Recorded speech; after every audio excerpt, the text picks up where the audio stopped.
Why nobody talk about the Fat Boys? I mean, the Fat Boys, they have a history, man. Like, the Fat Boys have a history. I mean, the Human Beatbox, Kool Rock-Ski, and MC Prince Marky D. I mean, they were, for all you guys don't know, go watch the movie Krush Groove. The movie is basically all about them and Run DMC. The Beastie Boys was just starting out, but the Fat Boys were before them, and they were already blew out, blew up and stuff. See, the thing is, they got passed on by Russell Simmons, and Charlie took over them and started managing them. But I was told history about the Fat Boys that another group has started it before them. They actually came up with the name the Fat Boys, but in a different way. They started off as the Big Boys. They were more R&B, like New Edition, with some rap in there. And they wore outfits like New Edition, and they were some big guys. It was about like 6, 7 of them. And one of them happened to be related to Fats Domino, and they were called the Big Boys. You know that Big Boys? So the Big Boys were doing their little shows in the park and all this stuff out near in the southern areas. So, how did the story go?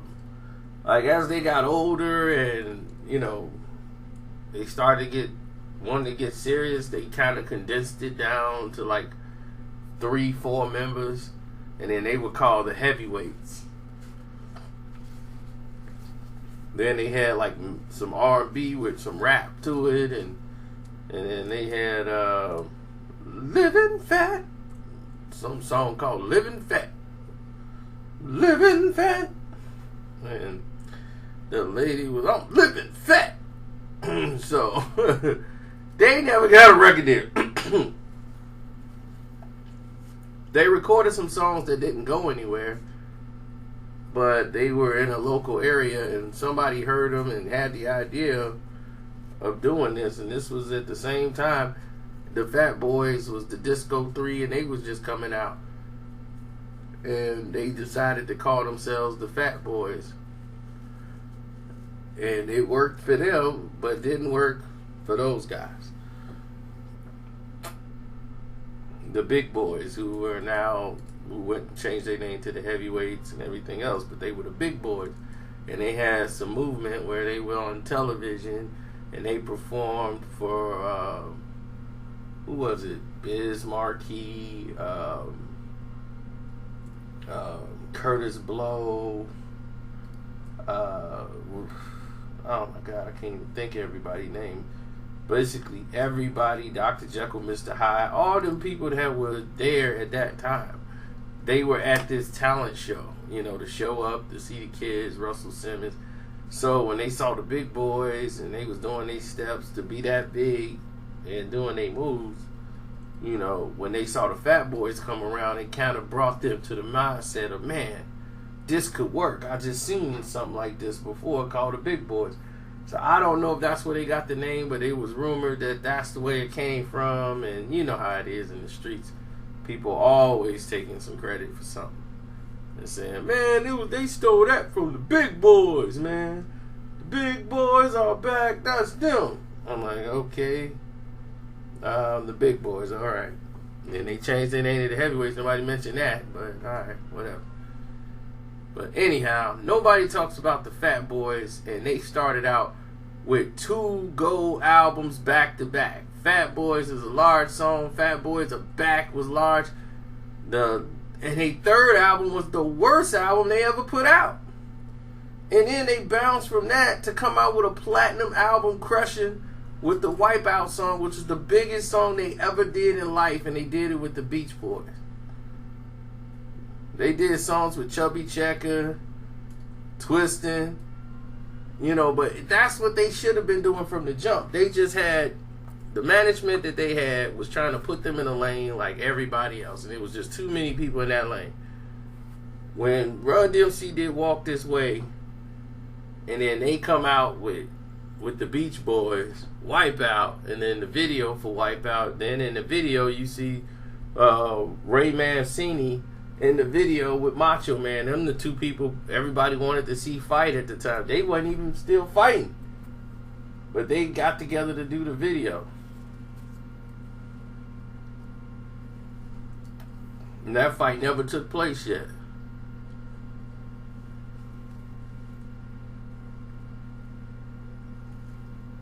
And they had the hit movie Disorderlies. My ex-girlfriend, that was her favorite movie, Disorderlies. Ain't that something? I'm like, Disorderlies with the Fat Boys? That was your favorite movie? She was, yeah. I'm like, wow. And it was silly, funny, but it was the Fat Boys. Y'all know the Fat Boys got a music video with Freddy Krueger on Nightmare on Elm Street Part 4 called Are You Ready for Freddy?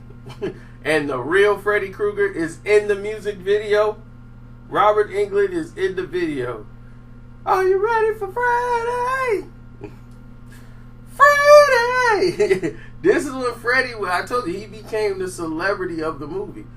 But I don't understand, like, why nobody really talk about the Fat Boys. They were bigger in hip-hop at this time than the Beastie Boys. The Beastie Boys, after that first album, it was out the park, but it took them some years after that to get out of their contract to come out with Hey Ladies off their second album.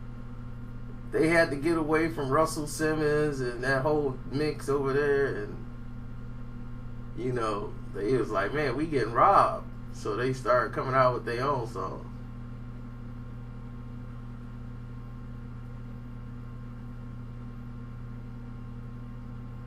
So that was their first song in like years, was Hey Ladies off their second album. But once again, nobody talks about the Fat Boys. You know, Prince Marky D was dating Pepper at the time. They had a kid together during that time, you know. And once again, nobody talks about the Fat Boys. Now, they've gotten back together and tried to do things. You know, Buff died in 95. The Human Beatbox, rest in peace. And to me, he was a better beatboxer than Dougie Fresh. Everybody like, who the best? And he was the best to me.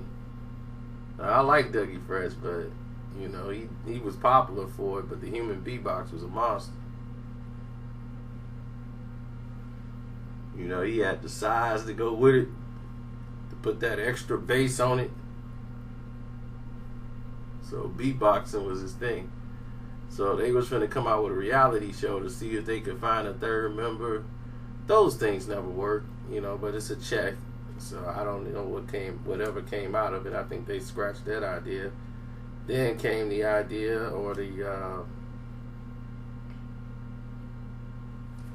new notion that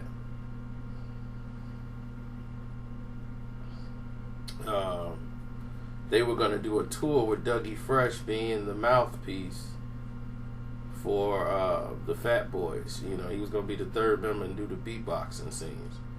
So that would have been great. You know, I never saw it go down, but if it did happen, that would be spectacular. I would like to see that now. Kool Rock Ski still doing his thing. He dropped a solo album, but nobody's talking about it, or talked about it, or spoken up about it. Last thing I saw from him was from the Chris Rock album, when they had the hit song Champagne. Shake the glass, shake the glass, shake the glass, shake the glass.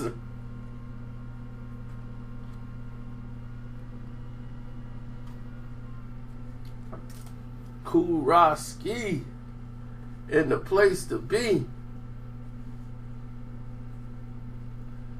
Now, to me, he was one of the hardest rappers in the Fat Boys.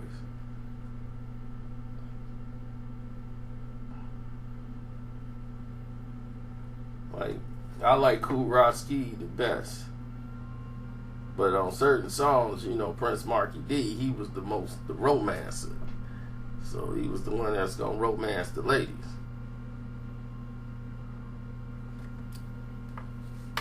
But the Fat Boys, man, they were great, you know, as a unit and doing things and running things, and nobody talks about them, and it's a shame. They were so great for this business as far as hip hop and having fun and not being afraid to be yourself. And then just like when I was in the store and I was going down the line and All You Can Eat came up out of my head. All you can eat. You know, and that's just amazing. This type of stuff ain't championed anymore, and I just don't understand this new age, man. I just we just ignore history. Did they even do a hip hop honors for the Fat Boys?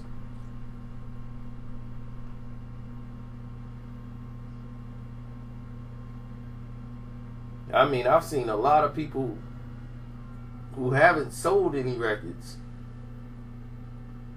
get honored more than the Fat Boys, and that's terrible. But what they did, I mean, The Disorderlies was a hit movie. They had a hit movie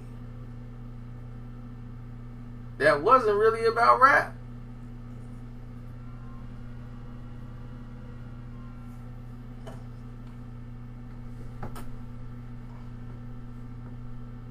So that's it. That's all. I'm out.